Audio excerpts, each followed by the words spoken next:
voici de retour, chers téléspectateurs, sur ce thème très important, très déterminant, sur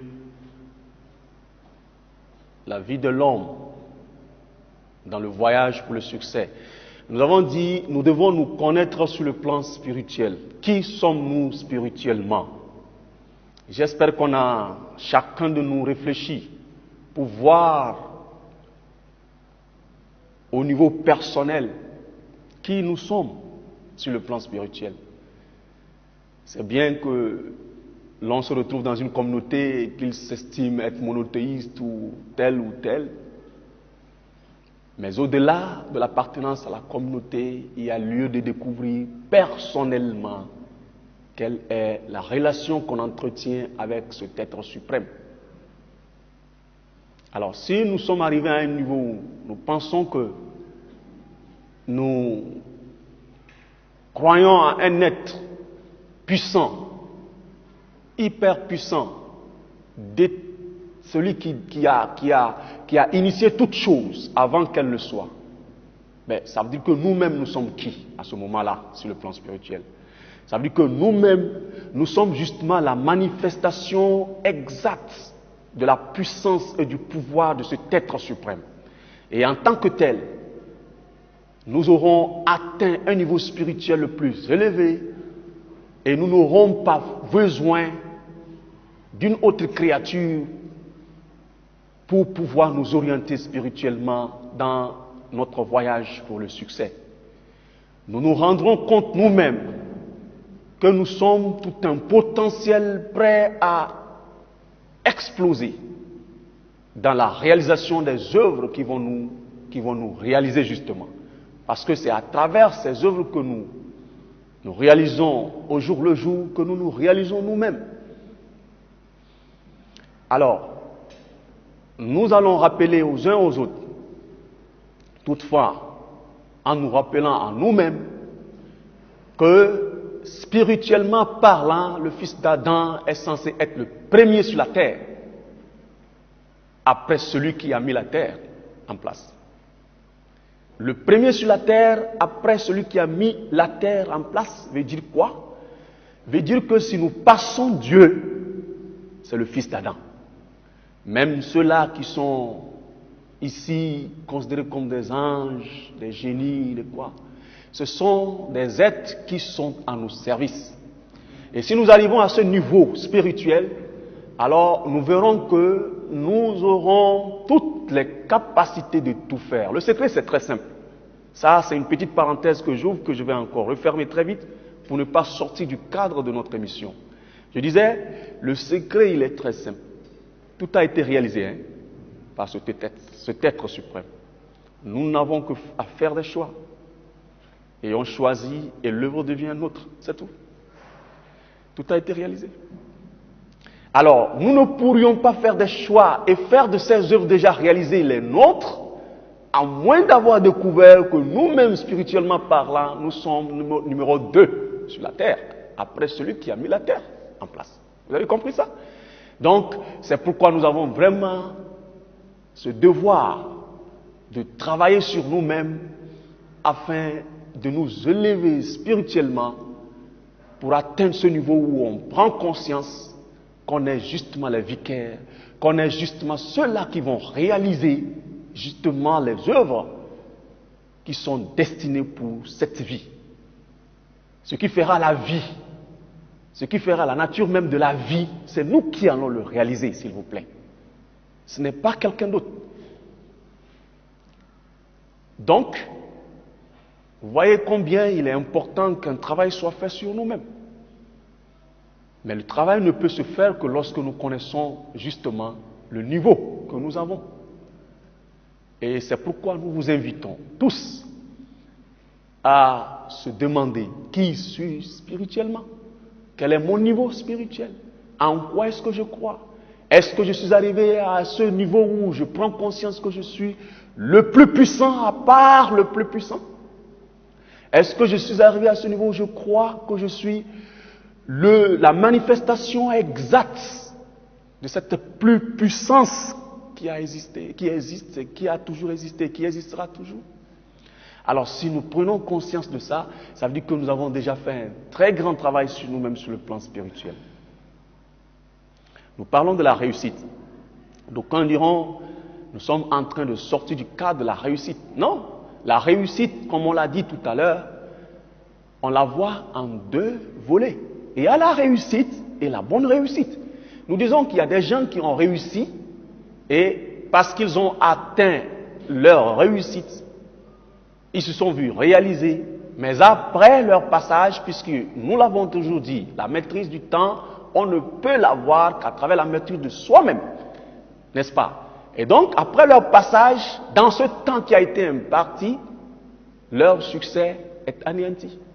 C'est pourquoi nous considérons qu'il y a le succès et il y a le bon succès. Le bon succès étant celui qui va être atemporel, celui qui va être au-delà du temps, celui qui va résister au temps, celui qui va être reconnu même au-delà de votre passage sur la terre. Voilà le bon succès. C'est pourquoi nous sommes en train de faire cet effort de découvrir qui nous sommes, de voir quel est notre niveau et de voir le travail qui reste à faire pour qu'on atteigne le niveau le plus élevé avant que le passage que nous avons à faire sur cette terre puisse atteindre, puisse aller au terme. Est-ce que vous voyez ce que nous disons? C'est très important que nous sachions que le temps imparti est un temps précieux et qu'on doit maîtriser. On doit maîtriser à travers la maîtrise des œuvres que nous avons dans ce temps. Et la maîtrise de ces œuvres-là, on ne pourra l'avoir qu'à travers la maîtrise de soi-même, alors que la maîtrise de soi-même n'est possible qu'avec la connaissance de soi. Et la connaissance de soi veut qu'on soit très humble, très honnête vis-à-vis de nous-mêmes, en allant au profond de nous-mêmes pour voir qui nous sommes. Et quand on se demande qui nous sommes, on se rend compte tout à l'heure de notre niveau. On se rend compte de notre niveau. Je dis, il y a des gens qui ne savent même pas quel est leur groupe sanguin.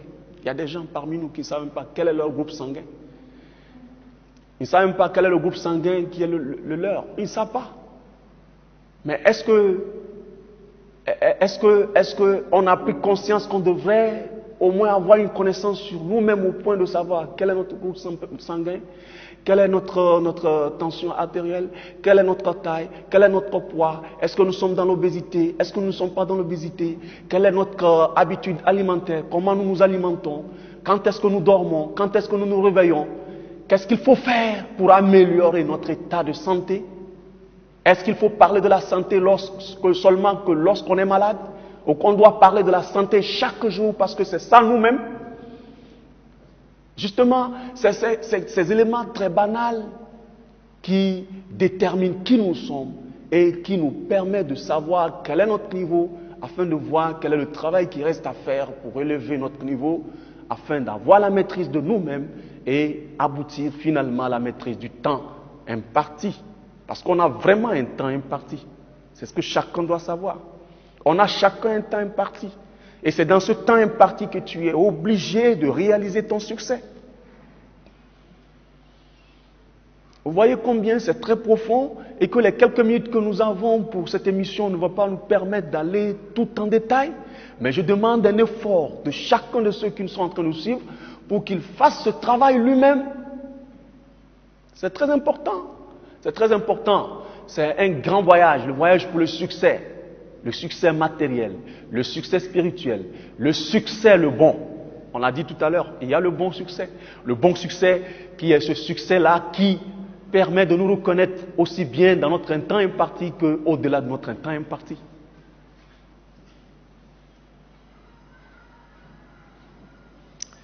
Chers téléspectateurs, je pense que si nous ne le faisons pas, là où nous sommes,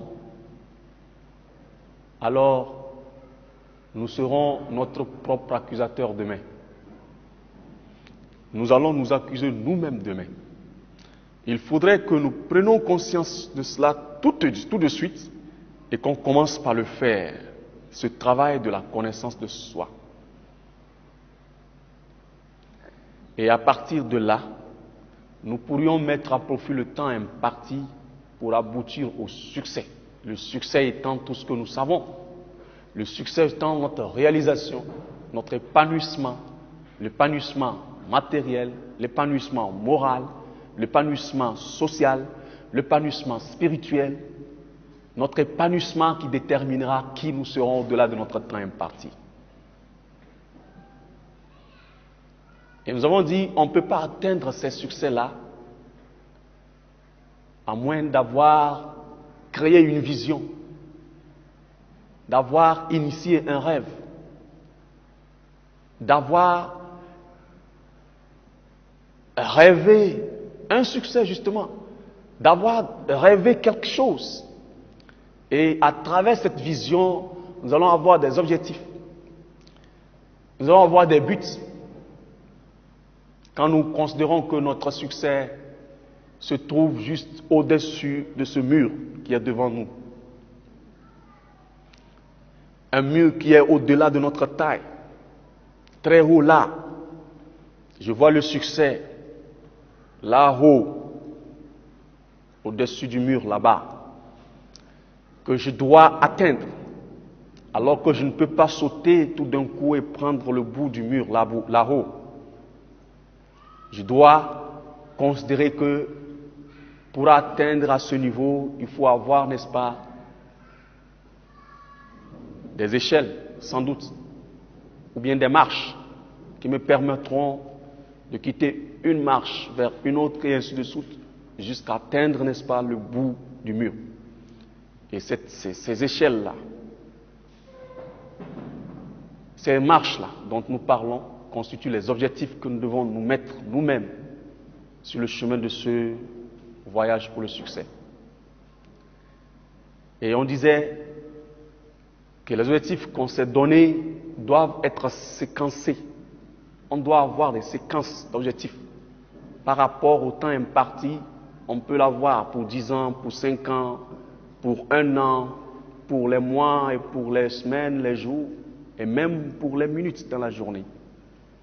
On en a parlé dans d'autres émissions. Et partant de là, nous sommes obligés de savoir ce que nous faisons exactement dans ces temps-là que nous sommes impartis. Qu'est-ce que nous faisons? Et c'est ça que nous avons appelé la maîtrise du temps. Parce que le temps, c'est nous. Après tout, le temps, c'est nous. Le temps se manifeste à travers nous-mêmes. À travers ce que nous avons fait. Dans la journée, dans la semaine, dans le mois, dans l'année, dans les 5 ans, les 10 ans. C'est ça qui détermine notre temps. Alors la maîtrise de ce temps voudra que l'on sache qu'est-ce qu'il a fait dans la journée. Qu'est-ce qu'il a fait dans le mois. Qu'est-ce qu'il a fait dans l'année. Et on le disait, qu'on ne peut pas maîtriser ce temps. On ne peut pas maîtriser le temps à moins d'avoir la connaissance de la gestion du temps. Et la gestion du temps voudra qu'on priorise nos actions par rapport à ce rêve que nous avons, c'est-à-dire le bout du mur là-bas. C'est par rapport à ça que nous allons prioriser les actions. Parce que nous ne vivons pas seuls dans la réalisation de notre œuvre ultime qu'on appelle succès. On ne vit pas seul. On a des gens autour de nous dans ce voyage. Alors ces gens-là vont nous imposer certaines actions. Alors si nous ne faisons pas cet effort sur nous-mêmes pour, n'est-ce pas, prioriser nos actions, ça veut dire qu'on pourra gérer très peu le temps, encore moins le maîtriser. Et comme on le disait tantôt, il ne faudrait pas penser que la maîtrise du temps, c'est juste par un coup de baguette magique qu'on l'a. Non. On doit travailler sur nous-mêmes en nous maîtrisant nous-mêmes. Et quand on se maîtrise, on pourra maîtriser le temps, c'est-à-dire maîtriser les actions que nous menons dans ce temps. Et la maîtrise de soi, encore une fois, n'est possible qu'avec la connaissance de soi.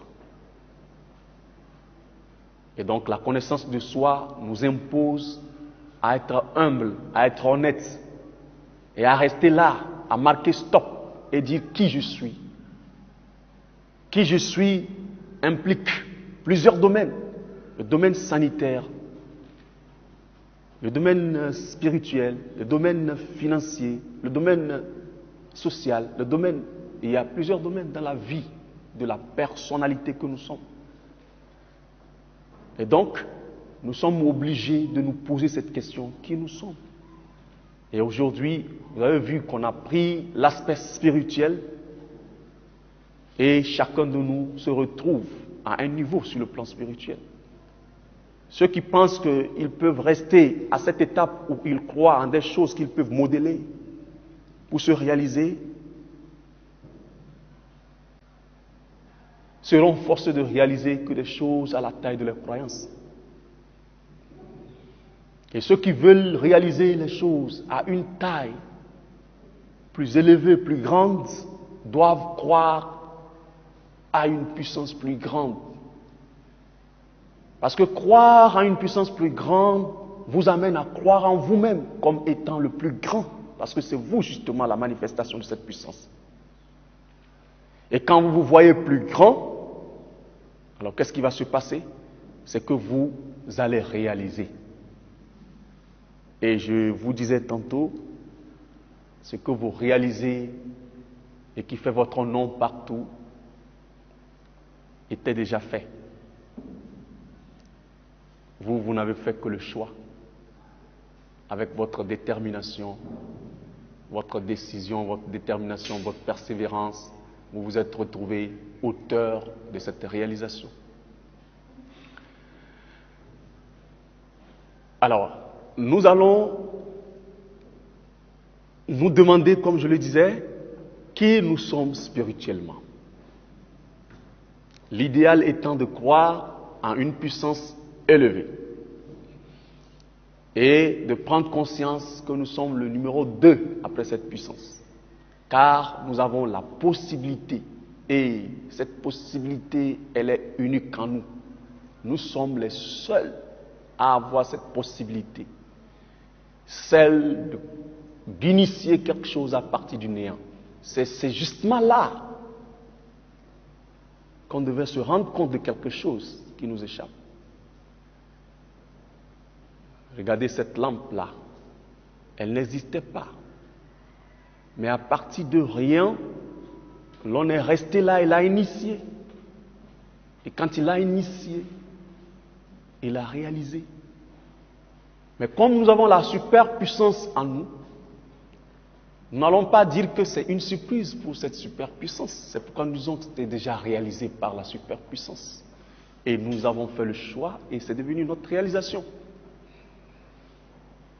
Alors, si nous voulons faire des grandes réalisations, vous voyez que ces grandes réalisations dont nous parlons, ce n'est pas seulement avoir une voiture, une maison, des femmes et ceci que nous avons tant considéré comme le succès. Il n'y a pas que ça. Ce n'est que des passages dans le voyage du succès. Ce n'est que des étapes, n'est-ce pas, dans le voyage du succès. Se réaliser matériellement est une étape, justement, dans le voyage du succès. Ça veut dire que le succès, le bon, voudra qu'on pense au-delà de la réalisation matérielle et d'aller au-delà, au-delà et au-delà encore pour se rendre compte que nous sommes vraiment la manifestation exacte de la puissance, l'hyperpuissance qui puisse exister. Ce que nous appelons le Créateur. Il ne réalise qu'à travers nous. C'est ce que certains disent. Il réalise à travers les fils d'Adam, les filles d'Adam. N'est-ce pas? Mais nous disons ici qu'il a déjà réalisé, qu'il est à nous de choisir. Alors, s'il vous plaît, encore une fois, arrêtons-nous, cessons de courir et demandons-nous qui nous sommes spirituellement. Car c'est une étape incontournable dans la connaissance de soi. C'est une étape incontournable dans la maîtrise de soi. C'est une étape incontournable dans la gestion du temps et dans la maîtrise du temps. C'est une étape incontournable dans ce voyage important que nous avons nommé le voyage pour le succès.